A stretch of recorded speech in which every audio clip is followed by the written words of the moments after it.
Well, hello, and welcome. I am Jessie Bowen with Elite Publications, and I'm here with the Executive Director of Marketing, Jessica Phillips. Hello. Great to be here with you guys today. How's everyone doing? Well, it's going great, Jess. We really have. Now, if you're just tuning in, remember we've got some guests coming on. It's all about these new authors, and today is a national day, and it's Book Lovers Day, and we're going to bring on some gentlemen that are releasing their books. These are authors coming in. So, Jessica, I'm going to let you go ahead and get them in, introduce them, so people can already see who's going to be our special guest today. These are brand new authors. Their books haven't released. They're getting ready to release next month and into January. So and also into May, all the way into May. So let's bring them on, Jess. That's right. First, let's bring up Hanji Thomas Fleming. He is here. We have him out of the CKA Legacy book that's releasing. We have Mr. Brandon Davis. His book is releasing, and it is called, remind me one time, Mr. Davis. Rules for Winning. Rules for Winning. Thank you. Slipped my mind. And then we have a trio here, but we'll bring on a duo first, who is writing One Team, One Fight, One Family, and that is Master Lewis Davis. We have Coach Medina, and then we're going to have one later, their co-author, Grandmaster Michael Bennett. So thank you, each and every one of you, for being here today. We applaud you for your books coming out, our up-and-coming elite authors. Congratulations. Well, this is very exciting to, we've been working on this for a few months and taking an idea and a concept and turning it into reality. So this is what we're doing today. If you've ever thought about writing a book and the impact, what was on my mind this morning when I got up and I'm getting prepared was, when did a book influence me? I was 21 years old. I was introduced to the book Think and Grow Rich by my martial arts instructor. I'd also like to say that several of these guys are involved. Well, pretty much everybody's involved in some form of martial arts or combat sports, and we all have a different thing. But I was thinking this morning that I was influenced. I was 21 years old, had never read a book, doing homework and stuff like that, but I never read a book. And no one had ever really talked to me about reading a book. And my martial arts instructor gave me a book titled Think and Grow Rich. And I read that book, and that was the beginning of inspiration in the motivational speaking, coaching, doing things that were about life-changing. And I introduced to Bob Proctor, Jack Canfield. And so this has influenced me over the past 50 years that I coached companies like Nike and Raytheon. But it was that book that changed my life. And the first image of success in the martial arts was a magazine that was called Karate Illustrated. It was a picture of Chuck Norris standing with a big trophy. He had his foot in a chair, little old lady, him in his uniform, and he was holding this giant trophy. I knew it from that image in that magazine that I wanted to be like Chuck Norris, and I wanted to have a trophy just like Chuck Norris. So books can influence us. And Absolutely. So what we're doing in your books are very powerful because they're about legacy books. They're collecting your history, your experiences, and you bring them all together. And so it's such an honor for Elite Publications for us to have this opportunity to work with you in the publishing of your book. And everyone, we're going to be giving you their websites. Go and check out their books. They're amazing. We know that these books are going to become international bestsellers because of the content, all the things that's in there. So we're going to get started because I know you want to know who are the people. So we're going to start with Mr. Fleming, Hanji Fleming, Tom Fleming, and he's out of Canada. And hey, sir, how you doing? Doing well, Jesse. Doing well. Thank you for having me on. Well, let's talk a little bit, really about, about you. Let's tell, because, you're not just an author or the guy that's putting this stuff together, because, you've been involved in the martial arts. People know you from around the world. So let's talk a little bit about who you are. Well, I've been in karate now for almost 57 years now, in the martial arts for 61 years. I started in judo and then moved to karate. I've been vice president of the Canadian Karate Association. I was one of its original members in 1970, and then I was asked to be vice president, and now I'm president of the Canadian Karate Mm. Association since 2015. But I've been involved with the association since 1970. I've competed in Canada, the United States, and Europe. I've coached teams with Hanshi Fern my teacher, and that's the gentleman that taught me all the way straight through from first degree up. Prior to that, it was Professor George Sylvain that taught me karate, and I was with him until black belt. And then he quit karate, and he gave me a letter to go to Fern Cleroux in Hull, Quebec, and I trained with him for the last 50 some years with him until he passed away. And he was president of the Canadian Karate Association and my mentor. Wow. You've got a long history of martial arts, and I know your book is about capturing that legacy of your organization and the people that are in the organization. So, is there a book that maybe you have read that influenced your life? I was thinking about that, Jesse, when you mentioned that to us earlier today. And the only thing I can remember back then, there were no books that came out in the 60s and stuff like that we ever saw. But the first time I read from Black Belt Magazine, Official Karate, and things like that really showed me what was going on in the United States. And um, it really influenced me that way. Especially the top people back then, like Bill Wallace, Joe Lewis, and things like that. They really influenced me, especially Bill. He's been a big influence for me personally. But as a book itself, no. It was watching a demonstration, Professor George Sylvain, my first teacher, my first sensei. And he was throwing around this guy all over the ring, just unbelievable. And I was just dumbfounded. I went, my God, this man is unreal. And I joined his club. That's how it came about. I was only a kid then.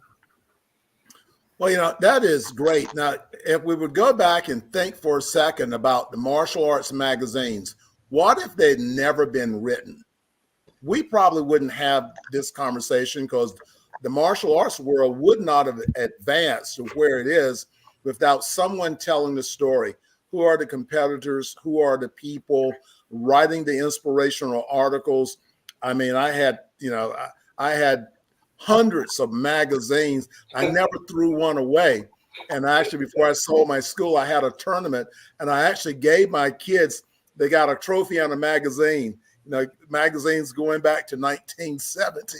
You know, so You're so right. what if those things had not been written? So this is the value of the written word and publishing. This is how we advance, is through knowledge, and be able to do that. Sir, thank you. And I'm coming back to you. I'm going to move over to Master Lewis Davis. Hey, sir, how you doing? Unmute. I am doing well, sir. I am doing well. Okay, great. Great. Well, we want to welcome you here. And I know that you've got a book coming out, and you have, co-authors with your book, because your book has a lot of knowledge. And until we started talking about it, we talk about the Olympics, we talk about the different areas of martial arts, but I really didn't know a lot about the Taekwondo in the military.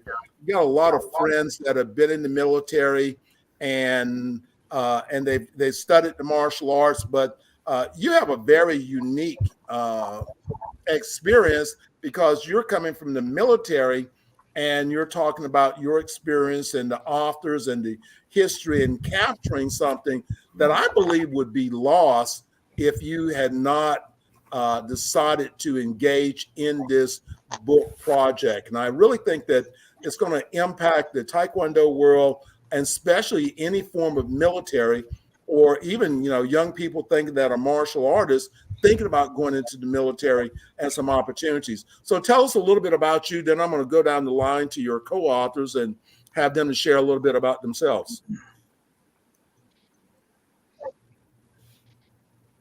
Yes, sir.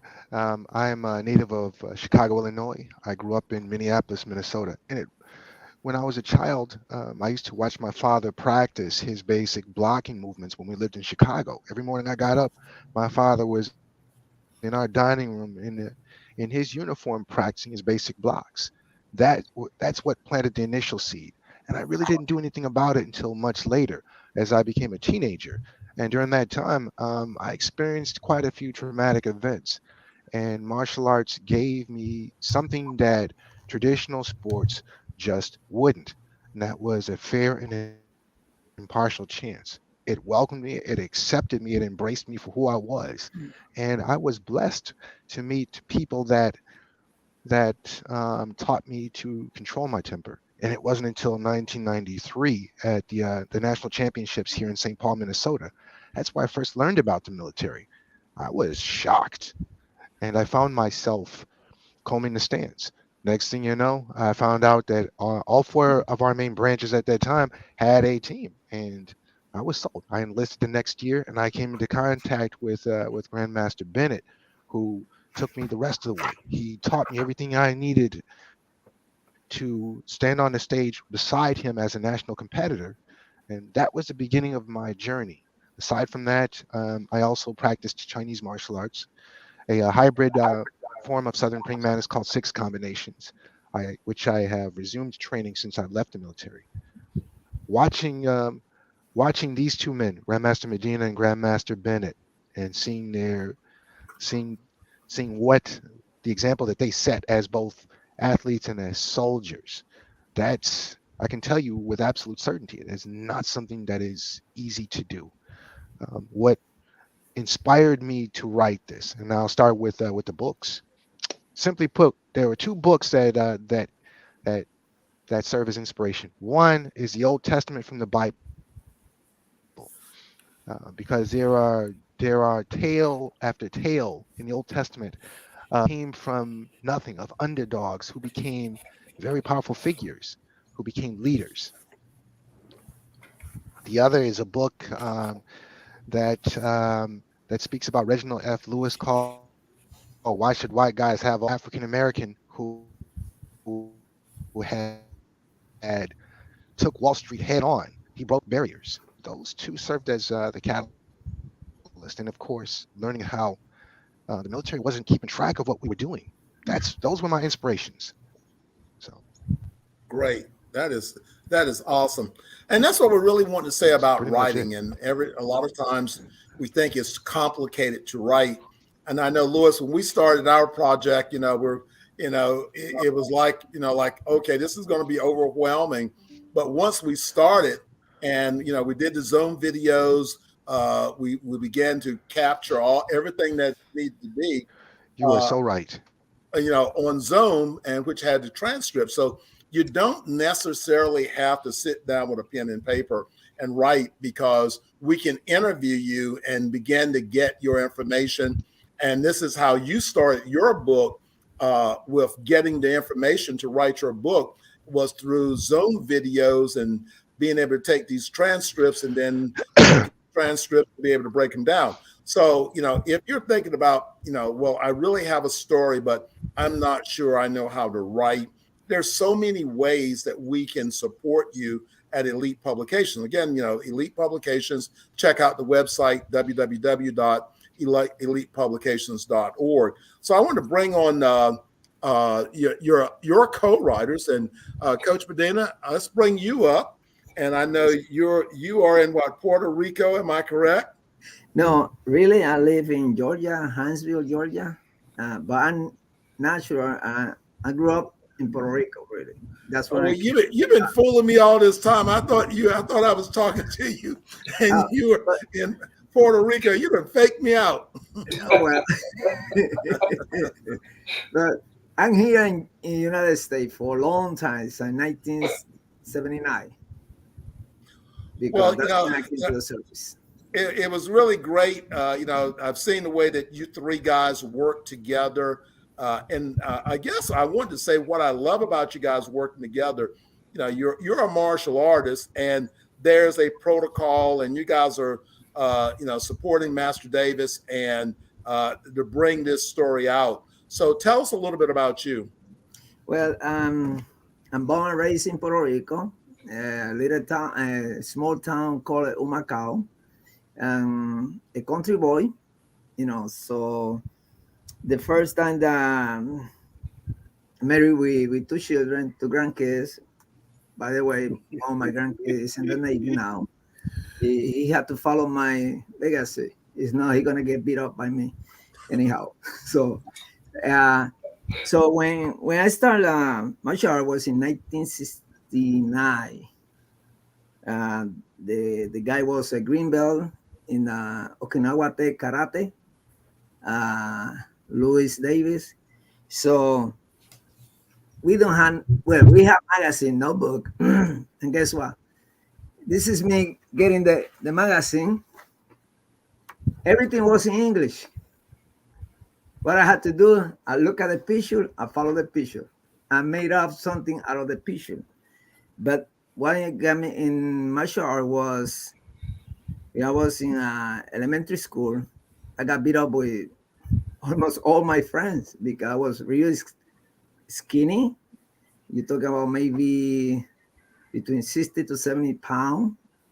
I don't know how to defend myself until I met Mr. Louis Diaz. And he was the one that used to beat me real bad. And I talk about made me cry. And he didn't know that he started making me stronger. I said, okay, beat me. And then from Okinawa, I went to Kyokushinkai. So I went to the university, and then I didn't have no money to pay. So they told me to go ahead and train free. And everybody was taller than me. At that time, maybe I was 80 pounds, maybe wet. And same thing. They made me cry. But they said, no, don't cry. You'll be okay. I said, yeah, right. Because I'm the one with the pain, not you. So I continue, and I got to the point that up to today, what made me what I am today is the people that is around me, because I didn't do it by myself. So I appreciate, all these people, they've been with me, next to me, give me some kind of bite here, there. So now I'm, here. I'm really thank God, but the thing that I haven't done for me, also I thank God for my friend.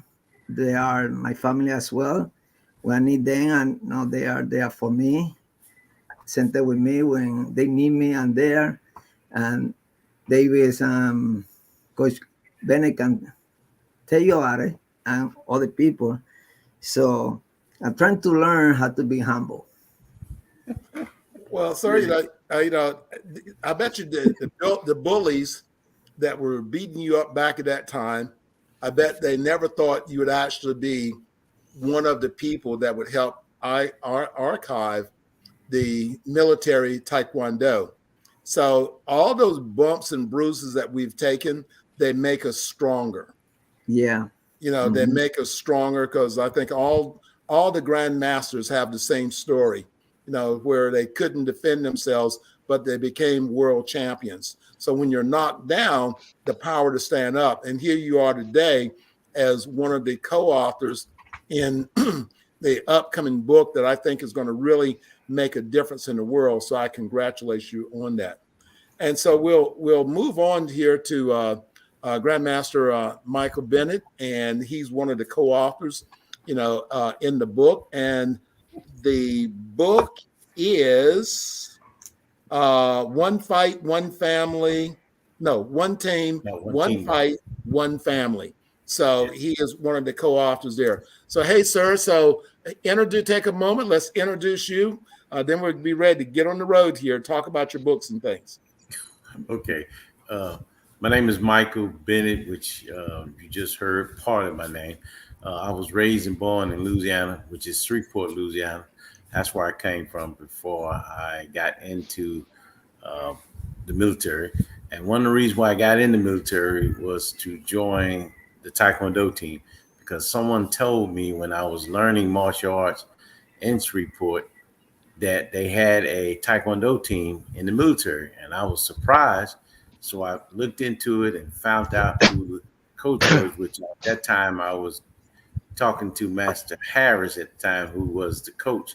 And I asked him about joining the team. He was telling me what I had to do. So I joined the military just to look, just like Lewis Davis was looking for the Taekwondo team. I was too, but I knew in a direction, so I was able to accomplish that.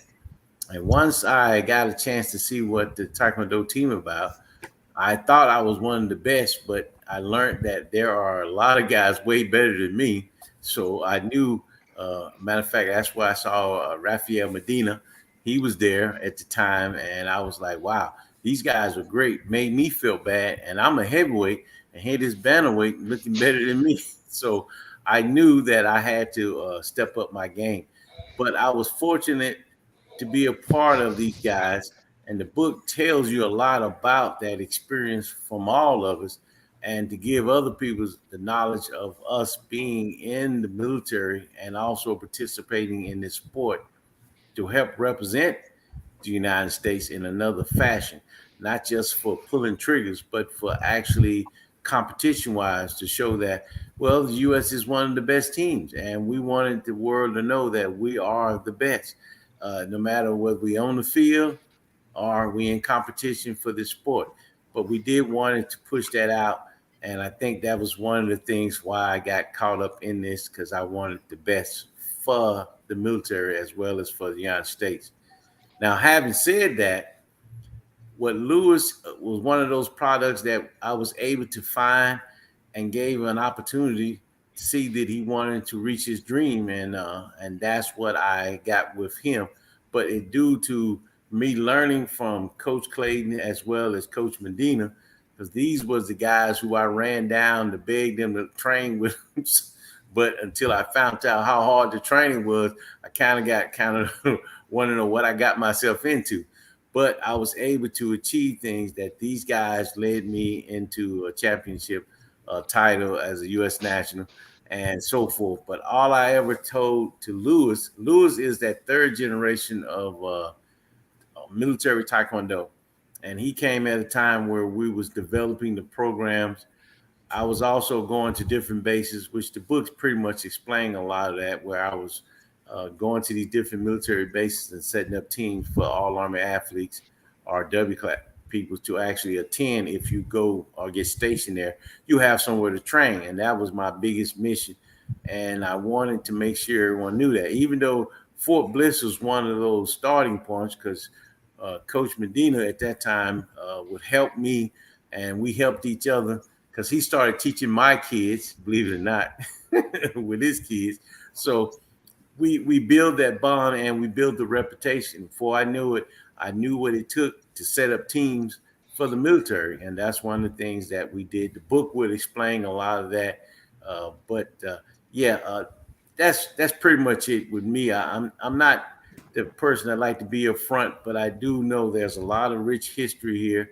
And if Lewis Davis came to me one day and told me what he was trying to do, well, Grandmaster Bowden, you know, I done talked to you a few times after the award ceremony, and I said, yeah, this would be something I should write a book about. But when Lewis came to me and I said, you know what, I got somebody informed that can help you, and that's when I brought him to you and said, hey, help this brother publish his book because it's a lot of history that I can help him reach his dream on his book. And then Coach Medina came in and said, hey, so we had to do his knowledge because he's a first generation of the Taekwondo. So we needed his history information as well as mine to give Lewis, which is third generation.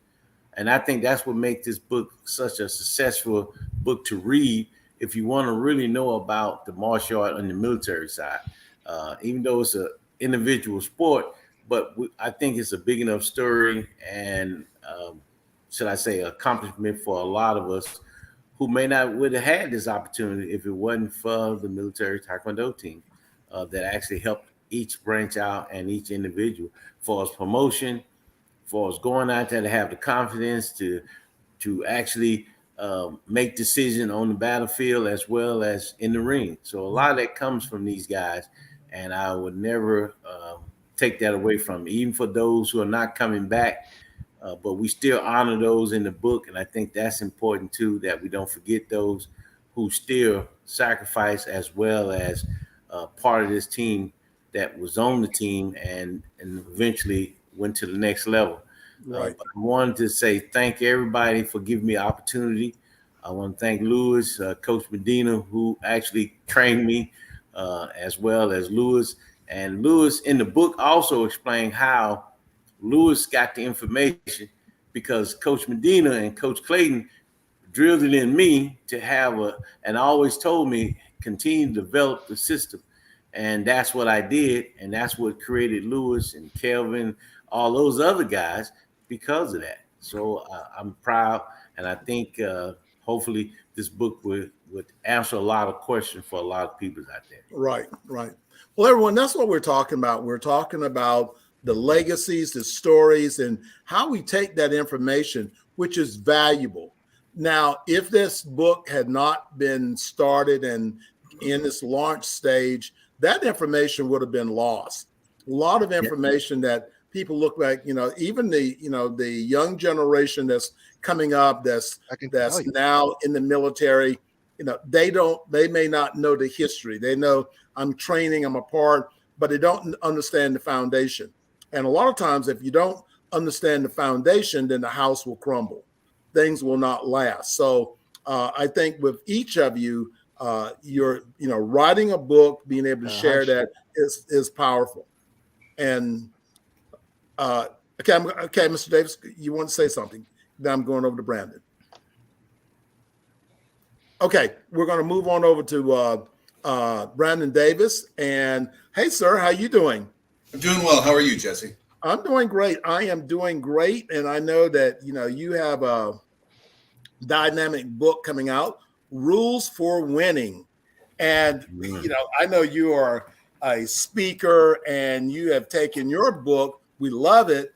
And you have applied that book into daily life and about growth and about success. So tell us a little bit about you and we'll touch the book a little bit. Sure. So I'm an IT professional today. I'm a Navy veteran. I'm raising young children.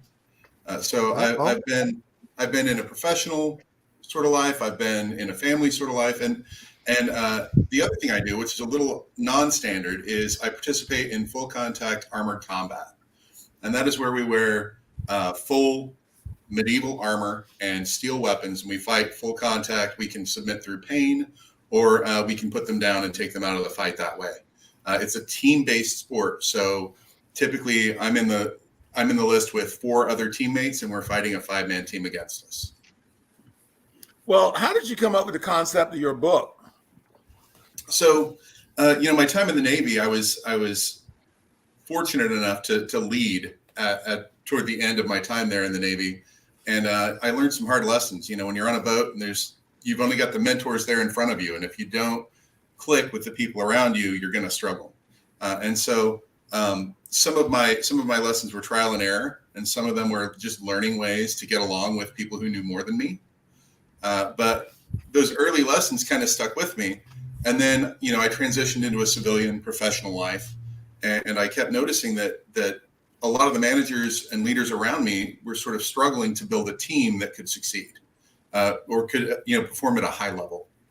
And so, I thought back to my Navy time, and I was also during this time building a team, attempting to build a team that could compete nationally in armored combat.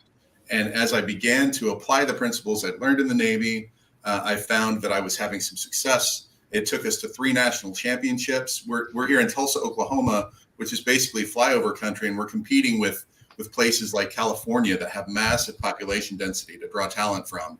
And we were still able to take some national championships.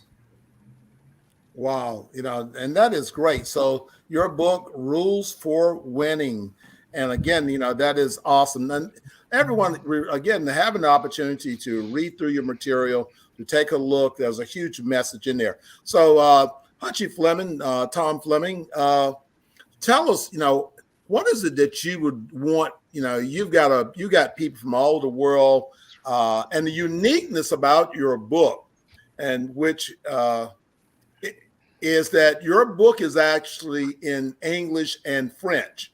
So this is a very unique book because in Canada, a huge population of your martial artists, they're French speaking. So let's talk a little bit about, we talked about the book. You've been to several our events. We decided to move together, and we love the stories of the rich history of the Canadian Karate Association. So tell us in there, what's the message for people that are thinking about submitting their bio to be in the book? So what's the message you want to say to them? And they say, well, why should I be in this book? Well, basically, the Canadian Karate Association book that we're trying to produce, as you know, is a full legacy. And what we're trying to do is tell them that if they can, it just doesn't even have to just be karate. We have people that back in the 70s were in Taekwondo, Kung Fu, kickboxing, this type of thing, that competed in our competitions because they were allowed to. And these people became champions at our competitions. We ran 36 major competitions that were international. People came from all over, like Ronald Van Cliff, Bill Wallace. He was one of our grand champions back in 70, I forget, 71 or 70. No, it wasn't 72, but 73, I think it might have been. He was our grand champion. But a lot of the people around the world know of big names like Chuck Norris, Bill Wallace, Joe Louis, these type of people.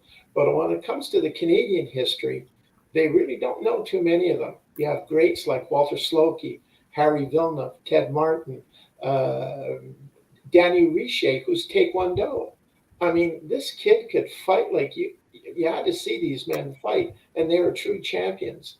And the reason that we got this book going was that Hanshi Fern Claroux, who was my mentor and my teacher, when he was in the hospital and he was dying, he asked me, he says, Tom, we got to come up with some way of making a record of all these people from the beginning, from 1969, from Andre Langelet, Fern Claroux, and George Sylvain, who started the association. And they were known as the French Connection in Canada. Toronto, you have Montreal, Ottawa's the triangle, and then you had the West Coast and East Coast, but they were known as the French Connection, and that's where this whole French thing came around. And to make the book fair for all the Canadians out there, we had to come up with a way, and that's when I spoke to you about it, and it was Bill Wallace that said, go see Jessie Bowen and the League. They'll come up with a way so that Fern's wishes to make a record of the CKA from 1970 to 2024 would come out and make it so that it's bilingual. And we came up with this concept that on one page would be either English and French, and on the other side of that same page would be the French version of the person's bio. And that's how we're bringing this about, so that a lot of people don't realize that most of the big fighters either came out of Toronto, Hamilton,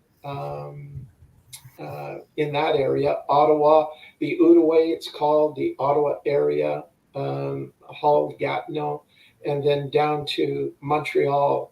That's where you had the biggest fighters. And we produced some of the finest out there. Like today, Danny Griffith out there is considered one of the finest fighters in his time. Harry Villeneuve, Walter Slokey, Teddy Martin, all the older ones in the 70s.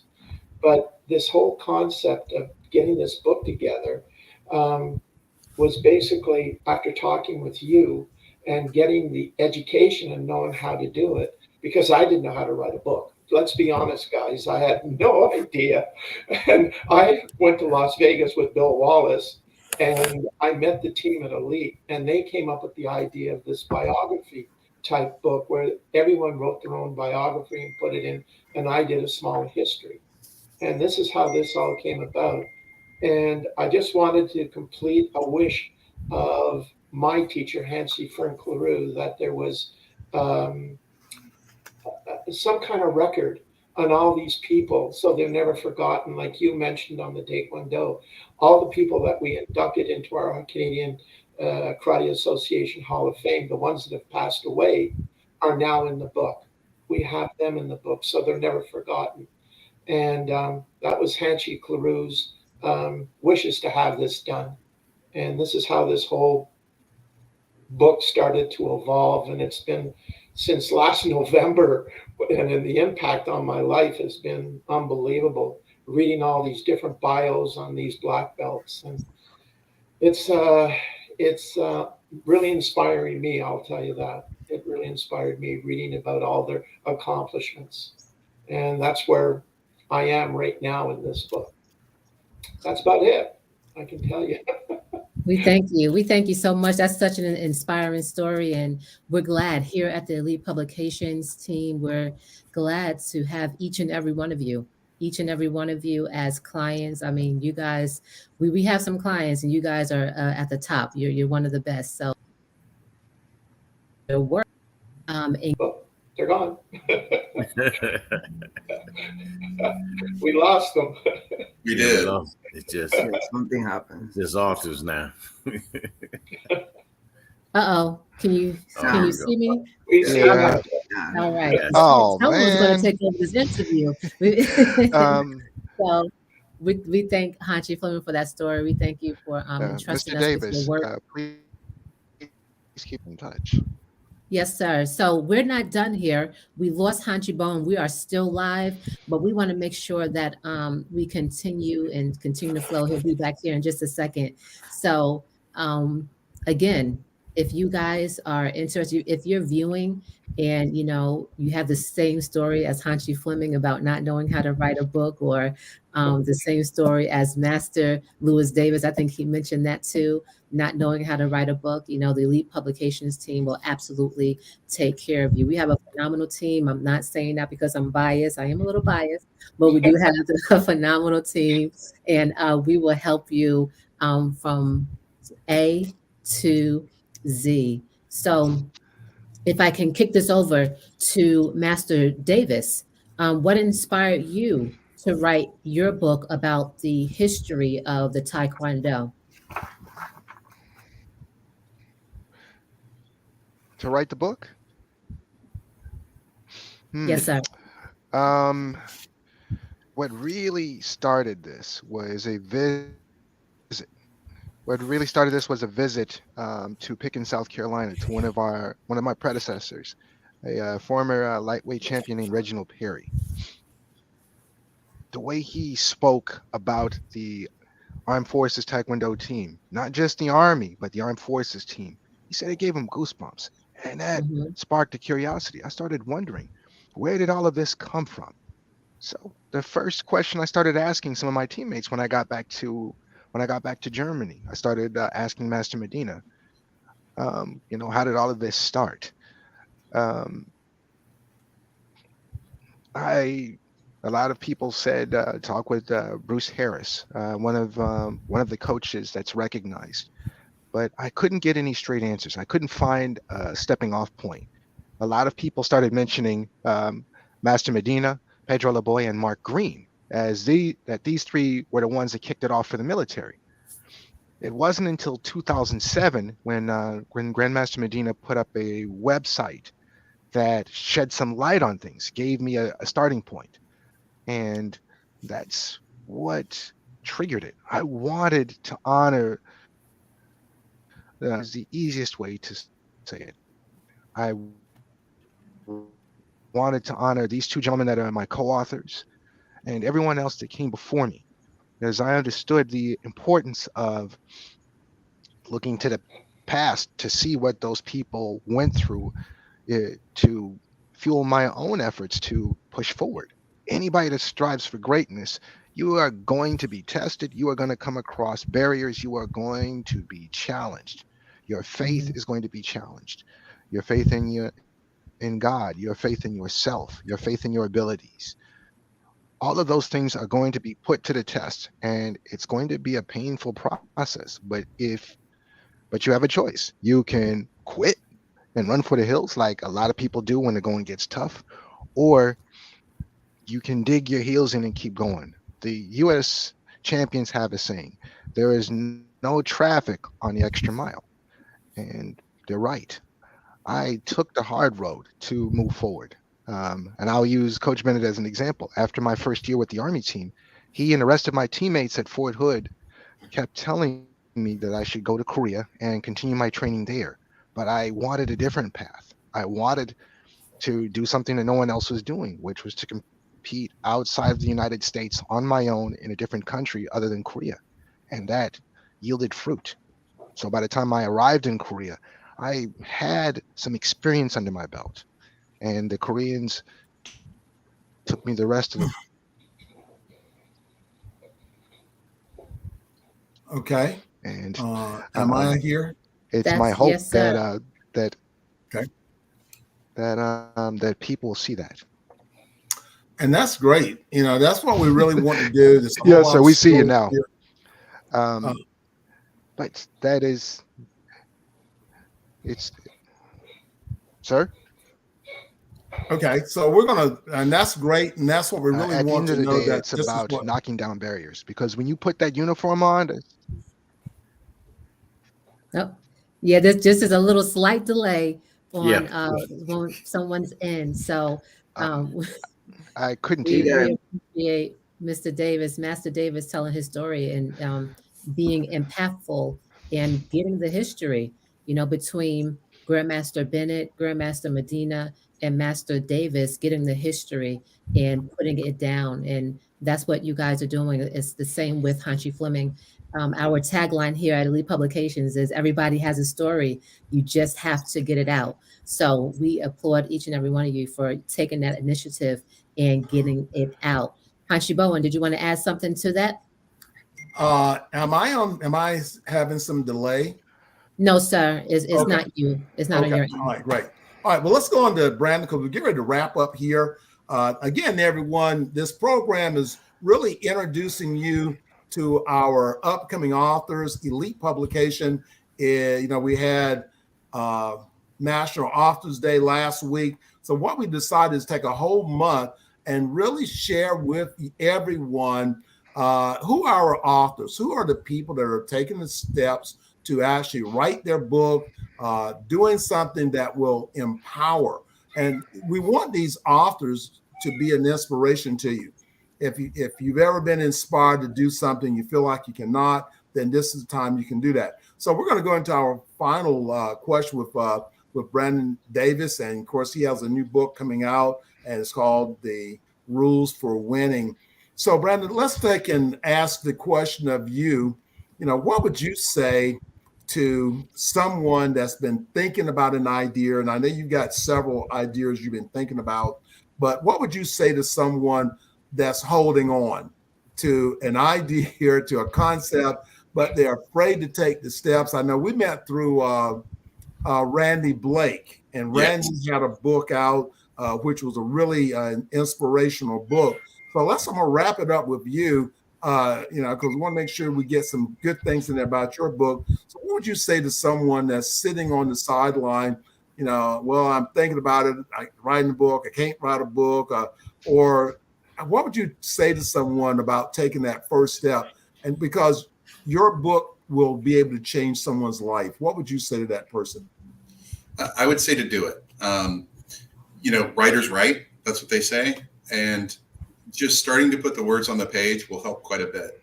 And it may be, I wasn't born knowing how to write a book, and you and Elite Publications have been vital in helping me get where I need to go.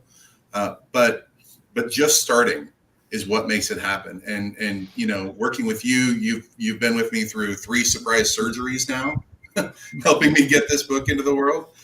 It can happen. You know, you can overcome those things. You can overcome a lack of knowledge up front. As long as you have a story, the rest will take care of itself. Wow, that's really great. That's really great. Everyone, we really do thank you for tuning in. And, you know, it's a 45-minute program. And if you came in the middle of it, go back to the beginning, because there's so much inspiration. These are, you know, guys here today, but had never, a year ago, had never thought about writing a book. An opportunity came in. They took the advantage of it. And, you know, they're changing lives. You know, in Canada, you know, Hunchy Fleming, you know, bringing the Canadian Karate Association together. We have the Taekwondo military competition teams that nobody may never have known about, bringing this to light. You know, in the combative sports, you know, Brandon, nobody may even know about these things that exist. But we're all talking about how our life experience has helped us. And we become a doorway to helping someone else. And we would not do the world any service if we kept this great secret of how we have empowered our lives through our experiences. Maybe we can provide a shortcut to someone else that will benefit. This is the reason you write. This is the reason you archive your stories. This is the reason you share with the world. We are in a time that we need advice, and advice is short. Some is good, and a whole lot of it is bad. So again, as you know, as martial artists and combatives, you know, we have experienced a lot of things during our time. We probably have, let's see, 50. We probably have about 200 years of experience up here, you know, based upon, you know, our martial arts and life experience. So we bring this out in our writings and our books. So I just want to thank you, everyone, for you know, for being on the program. So I'm going to give you the chance. So Hunchy Fleming, what is the name of your book and your website? It's called the Canadian Karate Association Legacy Book, and the website is CKALegacyBook.com. All right, great. And Master Davis, what's the name of your book and the website? www.